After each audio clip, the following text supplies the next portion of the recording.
Hello everyone, आज मैं बताऊंगी लाल क्रांति के बारे में।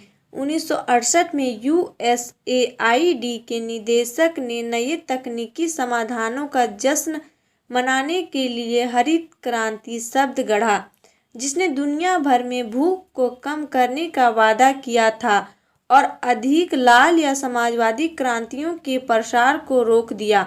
फिर भी चीन में जहां आधुनिकीकरण और वैज्ञानिक प्रगति को राजनीति से अलग किया जा सकता था, वहां हरित और लाल क्रांति साथ साथ चलती रही। लाल क्रांति रेड रेवोल्यूशन क्या है? लाल क्रांति कृषि सुधार है, जिसके कारण भारत में टमाटर और मांस के उत्पादन को बढ़ावा मिला। विशाल तिवारी को देश में लाल क्रांति का जनक माना है। 1980 के दशक में खेती और कुक्कुट क्षेत्र में यह प्रमुख वृद्धि हुई। 1980 और 2008 के बीच भारत का कृषि विकास उत्तरी अनाज बेल्ट से आगे बढ़ा है, जिसका नेतृत्व मुख्य रूप से बागवानी, टमाटर और पशुधन उत्पाद मांस में तेजी से उत्पादन वृद्धि के कारण हुआ है। भारत का कृषि उत्पादन औसतन 3.1% प्रति वर्ष बढ़ा। यह वृद्धि संसाधनों में वृद्धि की तुलना में उत्पादकता में वृद्धि के कारण अधिक थी। उस वृद्धि का 66% दक्षता और तकनीकी परिवर्तनों के लिए जिम्मेदार था, जबकि अधिक पारंपरिक इनपुट, भूमि, श्रम, पूंजी और सामग्री का हिसाब 34% था। 1980 के दशक से कृषि अनुसंधान में बढ़े हुए निवेश ने उत्पादकता पर बहुत प्रभाव डाला है। टमाटर उत्पादन। टमाटर भारत सरकार की टॉप प्राथमिकता सूची में प्याज और आलू के साथ बागवानी फसलों की 3 सबसे महत्वपूर्ण फसलों में से एक है। भारत में टमाटर की खेती का कुल क्षेत्रफल लगभग 4.97 लाख हेक्टेयर है, जो सब्जियां के तहत कुल फसली भूमि का लगभग 7.3% है। टमाटर के उत्पादन में भारत चीन और अमेरिका के बाद तीसरे स्थान पर है। भारत ने पिछले कुछ वर्षों में मान्यता प्राप्त लाल क्रांति के तहत टमाटर के उत्पादन में काफ़ी वृद्धि का अनुभव किया है।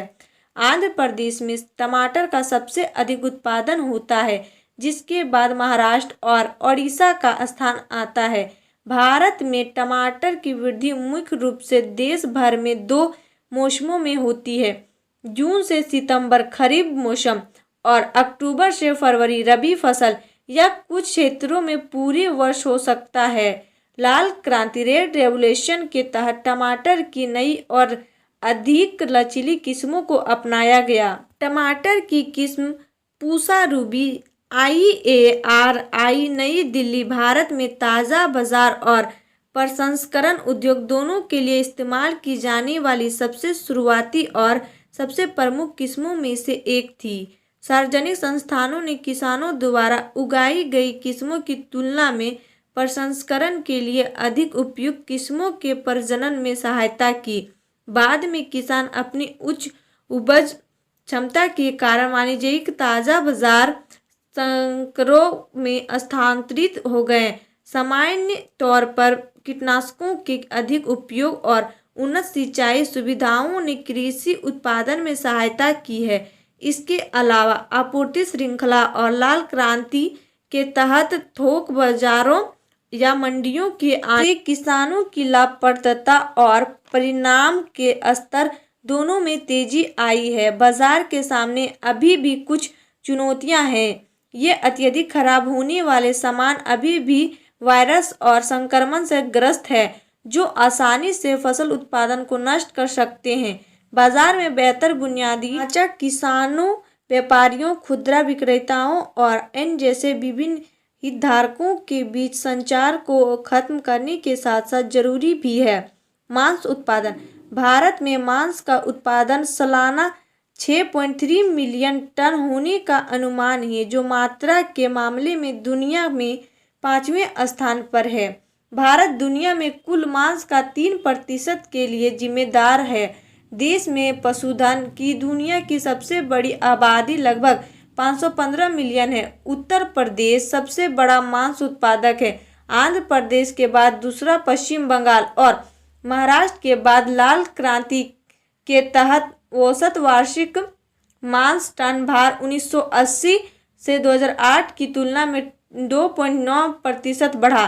सतत आर्थिक विकास, शहरीकरण, परिवहन और कोल्ड स्टोरेज सुविधाओं में सुधार और सुपरमार्केट का उदय पशु आधारित उत्पादों, विशेष रूप से मांस की मांग और आपूर्ति दोनों में आसमान छू गया है।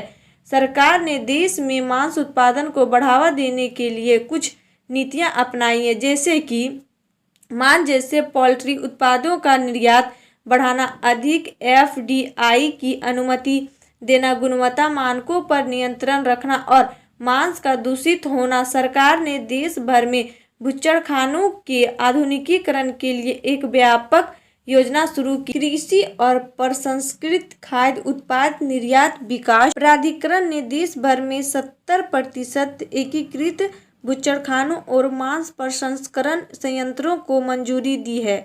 मांस की बेहतर गुणवत्ता के लिए और अधिक शोध किए जाते हैं और भंडारण और बूचड़खानों की बढ़ी हुई सुविधाओं पर अधिक ध्यान केंद्रित किया जाता है।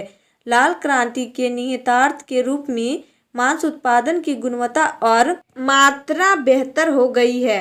भले ही पशुधन में संक्रमण का प्रकोप, शाकाहारी जानवरों द्वारा ग्रीन हाउस गैस उत्सर्जन के साथ साथ निगरानी की कमी और बूचड़खानों की अस्वच्छ स्थिति में सी चुनौतियां स्वच्छता संबंधी और व्यावसायिक खतरों को बढ़ाती है। लाल क्रांति को जारी रखने के लिए मांस बाजार का अधिक से अधिक विनियमन, संगठित मांस उद्योग, उन्नत क्रॉस ब्रीडिंग पर शोध आवश्यक है। और आप लोग को वीडियो अच्छी लगी तो please like and subscribe my YouTube channel and share जरूर करें।